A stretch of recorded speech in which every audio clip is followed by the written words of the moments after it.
Fin 2018, quand j'ai commencé pour la première fois à regarder Violet Evergarden, j'étais plutôt méfiant dû au fait qu'il était en exclusivité en partie financé par Netflix. J'avais déjà eu une première douche froide avec Devilman Crybaby que je n'avais pas du tout aimé, donc dans le cas de Violet Evergarden, j'y avais été avec une certaine réticence. Lors de mon visionnage de la première saison, j'avais déjà été convaincu de la qualité du titre, même si j'avais encore un petit détachement vis-à-vis de celui-ci, sûrement à cause d'une certaine mauvaise foi de ma part. On se retrouve 3 ans plus tard, début 2022. Le film clôturant la série était arrivé, il est enfin temps pour moi de tout remater. Eh bien figurez-vous que c'est ce que j'ai fait, et cette fois, pas de doute, je venais de voir un de mes animés préférés. Histoire, personnages, univers, animation, mise en scène, tout était parfait ou presque. Mais s'il y a bien une chose qui a selon moi fait sublimer le tout, c'est sa musique. Que ce soit les arrangements orchestraux, l'opening, l'ending, ou même certaines chansons qu'on ne pourra entendre qu'une seule fois, j'ai trouvé l'ensemble très impressionnant. C'est rare de voir autant d'implication là-dedans pour un animé. Avec tous les efforts alloués dans ce domaine, la première porte d'entrée de l'œuvre, l'opening, devait donc être exemplaire dans sa mise en scène, son message et évidemment, sa musique. Certes, c'est compliqué d'être objectif concernant le dernier point, la musique c'est propre au ressenti de chacun, mais concernant le fond et la forme, là il y a moyen d'être plus pragmatique. Que vous aimez ou non cet opening, peut-être qu'une analyse de ses visuels et de ses paroles vous permettront de le voir sous un jour nouveau. C'est ce que je vous propose de faire aujourd'hui. Bien sûr, je vais l'analyser depuis mon propre prisme, ça veut donc dire que même si j'essaie toujours d'avoir l'analyse la plus complète possible, il est probable que je rate certaines choses, et pour ça vous m'en excuserez. De toute façon, si vous avez quelque chose d'autre à rajouter, il y a un espace commentaire juste en dessous, c'est fait pour ça. Bon, avant de commencer, je pense qu'il est nécessaire de résumer vite fait le synopsis de l'œuvre, histoire de pas perdre tout le monde. J'ai la flemme d'en faire un, donc je vais prendre celui de nos petites jeunes et un peu le raccourcir. La guerre opposant Leidenschaftreich à l'Empire Gardaric a finalement pris fin après 4 longues années de conflit. Violet, une jeune fille formée dans le seul but de décimer les lignes ennemies, est hospitalisée suite à une violente opération. Après avoir tout perdu, elle se raccroche au dernier mot du Major, son supérieur hiérarchique, et sans comprendre leur signification. Se remettant de ses blessures, Violet décide de commencer une nouvelle vie à CH Postal, une entreprise postale. Un jour, elle assiste par pur hasard au travail d'une poupée de souvenirs automatique, une personne qui retranscrit les pensées et les sentiments d'autrui dans des lettres. Intéressée, Violet commence à travailler en tant que poupée de souvenirs automatique, un métier qui va lui permettre d'aider ses clients et de comprendre les derniers mots de celui qu'elle aimait. Maintenant qu'on a le contexte, commençons à analyser l'opening. 知らない言葉を覚えてゆくたび面影の中手を伸ばすのだけど一人ではわからないこともあるのかもしれない。 On commence selon moi par la partie la plus difficile à analyser. D'abord, première chose importante à souligner, c'est que cet opening nous met dans la peau de Violet. Nous entendrons donc dans celui-ci ce qu'elle pense, ou en tout cas ce qu'elle pourrait penser si elle faisait une introspection. Bon, au niveau de la première partie des visuels, y a pas grand chose à dire vu que c'est un fondu au noir, mais par contre au niveau des paroles c'est plus intéressant. Violet tend les mains sur les traces que laissent ces mots inconnus dont elle se rappelle. Selon moi, ces mots font référence aux seuls souvenirs positifs qu'elle a eu dans sa vie, c'est-à-dire les souvenirs liés au moment passé avec le Major. Ce dont elle se rappelle n'est donc pas constitué que de mots, mais aussi de sentiments. Pour être plus précis, je pense qu'elle se rappelle des dernières paroles du Major, que celle-ci ne comprenait et ne comprend toujours pas, le fameux « je t'aime ». Les mains qu'elle tend sur les traces qu'ont laissé ces mots inconnus sont donc probablement liées au fait qu'elle cherche maintenant désespérément à comprendre ces paroles. Après la fin de la guerre, Violet, qui a toujours été considérée comme une arme, ne savait plus quoi faire. Elle qui avait tout perdu dans celle-ci se raccroche alors à la seule chose qui lui reste, les fameuses traces qu'on lui a laissées, qui sont les derniers mots du Major. En résumé, Violet se rappelle de mots que lui seul lui avait dit, en l'occurrence des sentiments amoureux. C'est pour cette raison qu'elle tend ses mains vers lui, ou plutôt vers la mémoire de celui-ci, afin de comprendre ce qu'il voulait dire. Dans la deuxième partie des visuels, lorsque cette phrase est prononcée, nous voyons Violet pensante, seule dans une énorme prairie montagneuse. Les visuels et les paroles nous montrent que Violet cherche la signification des derniers mots du Major. Elle se rend progressivement compte que c'est en côtoyant d'autres personnes, les clients à qui elle va écrire des lettres, qu'elle comprendra enfin ce que le Major a essayé de lui transmettre. Concernant la plaine, elle est peut-être ici pour représenter une image métaphorique du vide que laisse la disparition du Major dans le cœur de Violet, mais bon, pour le coup c'est peut-être moi qui réfléchis trop. Allez, on passe à la suite.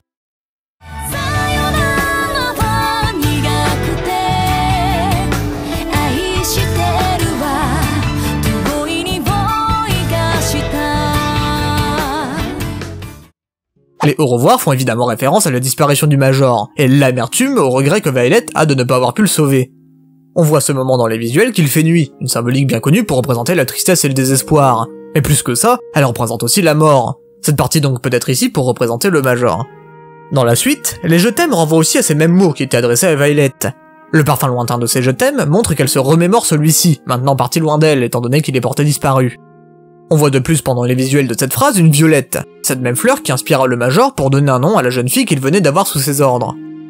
Avec la fleur représentée et le fait qu'il fasse jour, j'ai tendance à penser que cette partie-là représente cette fois-ci Violet.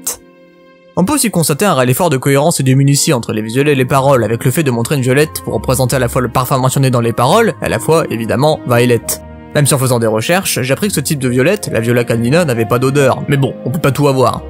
Pour rajouter une dernière couche, dans le langage des fleurs, la violette signifie « je t'aime en secret », un je t'aime qui sera aussi chanté dans la chanson au même moment, et qui est d'ailleurs aussi ce que ressentait le Major au moment de lui donner ce nom, en gros d'une pierre deux coups.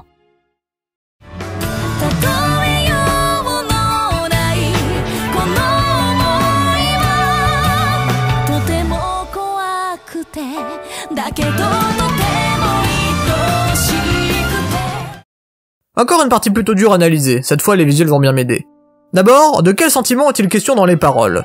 Avec ce qu'on a vu jusque-là, vous pourriez penser à l'amour, et vous n'auriez pas fondamentalement tort, mais je pense qu'il faut être plus précis. Est-ce que cette image vous fait vraiment penser à de l'amour? Bon, on est d'accord que ça ressemble plus à du chagrin, non? Maintenant que vous avez cette idée en tête, regardons d'un peu plus près les visuels. Très rapide, mais nous voyons à la fois la Violet militaire et à la fois la Violet actuelle être émotionnellement bouleversée. Il n'est donc pas uniquement question du chagrin dû à la perte du Major, mais aussi d'un autre chagrin qui est cette fois-ci lié à son passé de militaire. Quand elle dit que c'est tellement effrayant, nous voyons l'ancienne Violet militaire dans un océan de feu. Pour moi, ça doit faire référence au fait que même si elle était avec le Major, il n'en reste pas moins qu'elle était une arme, qui a ôté la vie à énormément de personnes.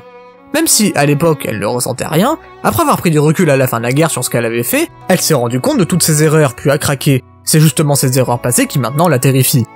Il n'y a cependant pas que du mauvais.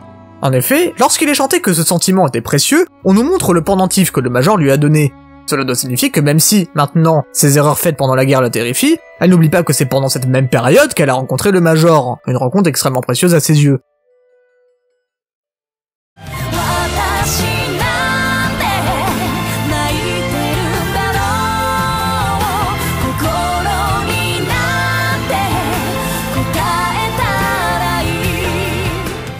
Pourquoi est-elle en train de pleurer? Parce que même si elle ne comprend pas ses sentiments, elle pleure la perte de l'être le plus cher qu'elle avait, le Major. Il est ensuite question d'une réponse. On peut alors naturellement se demander à quoi doit-elle répondre? Une question? Non, je pense pas. Selon moi, c'est juste une belle façon de dire qu'elle se demande comment elle doit réagir face à la perte du Major. La façon dont c'est formulé est intéressante. Elle pense encore comme une machine quand elle dit ne pas savoir quoi répondre à son cœur. Pour elle, c'est comme si les pensées devaient être manuellement placées pour que cela fonctionne. C'est je pense pour cette raison qu'on nous montre ses mains métalliques, pour nous montrer la froideur de son raisonnement. À part ça, pas grand chose d'autre à dire, on va continuer.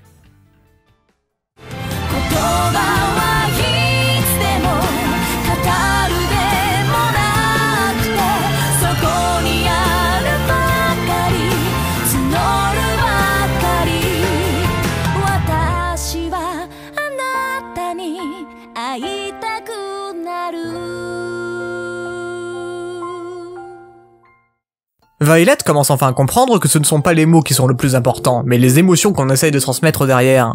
Elle comprend que ces mots, ou plutôt les émotions derrière ces mots, sont là depuis le début et qu'ils s'intensifient de plus en plus. Et quelles sont ces émotions? C'est le fait de vouloir revoir le Major pour lui faire comprendre ses sentiments. Si nous voyons divers paysages, c'est peut-être justement pour montrer que ces sentiments nous suivent partout où nous allons. Ensuite, pour terminer, nous voyons ces larmes tomber sur une lettre, probablement adressée au Major. Ces larmes sont peut-être ici pour signifier que même si elle comprend maintenant ses sentiments, elle réalise qu'elle ne pourra plus les transmettre à son destinataire. Vu que je n'aime pas faire les choses à moitié, j'essaie de comprendre ce qui était marqué sur cette fameuse lettre. Au fil de mes recherches, j'ai appris que cette langue est appelée le Nunkish par ceux qui s'y intéressaient. Sur un des Blu-ray de l'animé, il y a une transcription des lettres du Nunkish en alphabet grec. Ça m'a permis de traduire la lettre dans notre alphabet, et ça donne ça. Bon, ok, pas ouf, mais j'ai pas perdu espoir. En fouillant un peu plus, j'ai trouvé cette page Reddit d'une team qui cherchait à traduire ce langage et qui partageait leurs découvertes. J'ai pas rentré dans les détails de comment ils ont exactement fait, mais pour abréger, ils ont compris que le Nunkish était du tamoul romanisé encrypté. Ils ont donc développé un outil, ce truc là, pour transformer le Nunkish romanisé en tamoul. Une fois que c'est fait, il reste plus qu'à traduire le tamoul en anglais, et voilà ce que ça donne. Bon, ok, c'est plutôt vague et en plus j'ai pas pu tout traduire vu que la feuille est coupée vers le bas, mais ça nous donne quand même une idée de ce qui est marqué. Ce qui est à retenir, c'est déjà que la lettre est bien adressée au Major vu les deux premières phrases. Mais le plus important à constater, c'est que cette lettre semble terriblement générique. À regarder de plus près, on dirait un poème. Dans l'animé, Violet cherche à comprendre la signification des derniers mots du Major afin de lui donner une réponse. Elle cherche donc à mettre des mots sur ce qu'elle ressent. Cette lettre nous montre qu'elle n'y arrive pas. Même si le poème peut sembler beau, il n'y a aucun sentiment derrière. En réalité, ce qu'elle pense vraiment qu'elle devrait écrire sur cette lettre est chanter dans les paroles « Je commence à vouloir te voir ». Comme je l'ai dit plus tôt, ce ne sont pas les mots qui sont plus importants, mais les émotions qu'on essaye de transmettre derrière. Le parcours de Violet consiste justement à comprendre cela. Pour résumer, Le contenu de la lettre est là pour montrer qu'elle n'arrive pas à décrire ce qu'elle ressent, tandis que les larmes qui tombent dessus nous montrent le véritable message. Elle souhaite juste revoir le Major. Nouveau fondu au noir avec la présentation du titre de l'œuvre, c'est beau, et c'est terminé. Passons à la conclusion. Ce qui est bien avec cet opening, c'est qu'on est sur du style Violet Evergarden. Il nous raconte une histoire comme le sait aussi très bien faire l'œuvre qu'il présente. La musique est bien représentative de ce qu'est l'œuvre, un excellent mélange d'émotion et de poésie. Mais comme je l'ai dit en intro, c'est propre au ressenti de chacun. L'autre énorme point positif, c'est la qualité monstrueuse des visuels. Ici, on est sur une direction artistique lente, qui prend son temps pour nous faire savourer les décors. C'est aussi l'un des openings qui selon moi gère le mieux son timing dans sa mise en scène. Il arrive à augmenter son rythme quand la chanson et les paroles le veulent, puis être plus lent et calme pour des moments clés comme le début et la fin. Par exemple, le fait de commencer l'opening par un fondu d'ouverture très progressif pour montrer le nom du titre Violet Evergarden dans l'alphabet de l'œuvre, ça doit être simple, c'est très efficace pour instaurer une ambiance. Ça nous plonge avec beaucoup de beauté dans l'univers de l'œuvre tout en nous faisant comprendre quel sera son ton, c'est-à-dire calme / mélancolique.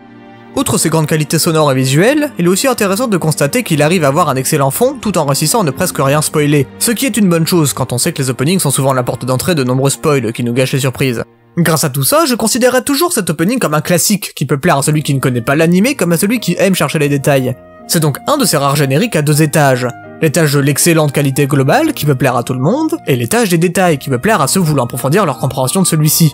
En tout cas, que vous fassiez partie de la première ou de la deuxième catégorie, j'espère que cette analyse aura su vous plaire. C'était Shizenken, à la prochaine.